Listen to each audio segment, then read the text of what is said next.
Citizens Committee, October 1897 to William McKinley, U.S. President. To the President, the Congress, and the people of the United States of America. This memorial respectfully represents as follows.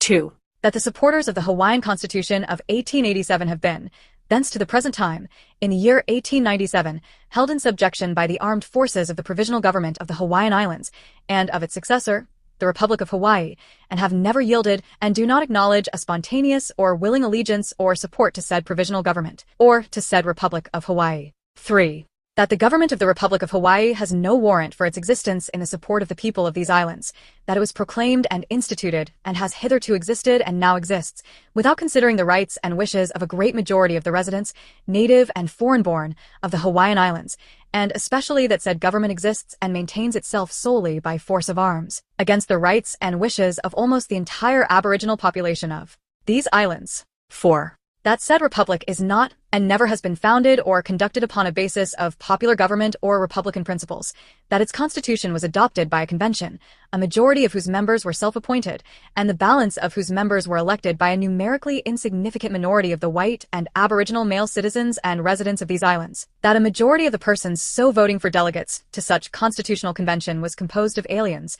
and that a majority of said aliens so voting were of then very recent resilience, without financial interests or social ticks in these islands. 5. That the Constitution so adopted by said convention has never been submitted to a vote of the people of these islands, but was promulgated and established over the said islands, and has ever since been maintained, only by force of arms, and with indifference to the will of practically the entire aboriginal population, and a vast majority of the whole population of these islands. 6. That the said government, so existing under the title of the Republic of Hawaii, assumes and asserts the right to extinguish the Hawaiian nationality, heretofore existing, and to cede and convey all rights of sovereignty in and over the Hawaiian Islands and their dependencies to a foreign power, namely, to the United States of America. 7. That your memorialists have learned with grief and dismay that the President of the United States has entered into and submitted for ratification by the United States Senate a treaty with the government of the Republic of Hawaii, whereby it is proposed to extinguish our existence as a nation and to annex our territory to the United States.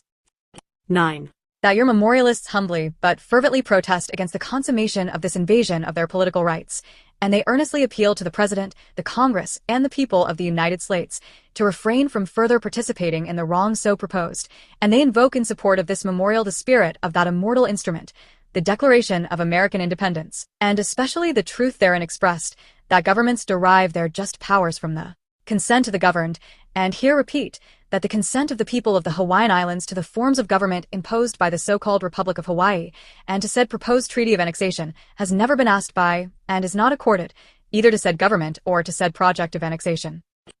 12. And your memorialists humbly pray the President, Congress, and the people of the United States that no further steps be taken toward the ratification of said treaty, or toward the extinguishment of the Hawaiian nationality, or toward the absorption of the Hawaiian people and territory into the body politic and territory of the United States of America, at least until the Hawaiian people, as represented by those citizens and residents of the Hawaiian lands who, under the provisions of the Hawaiian Constitution, promulgated July 7, 1887, would be qualified to vote for representatives in the legislature, shall have had the opportunity to express at the ballot box their wishes as to whether such project of annexation shall be accepted or rejected. 13. And your memorialists, for themselves, and in behalf of the Hawaiian people, and of the residents of the Hawaiian Islands, pledge the faith that if these shall be accorded the privilege of voting upon said questions, at a free and fair election to be held for that purpose, and if a fair count of the votes that shall be cast at such election shall show a majority in favor of such annexation, these memorialists and the Hawaiian people will yield a ready and cheerful acquiescence in said project.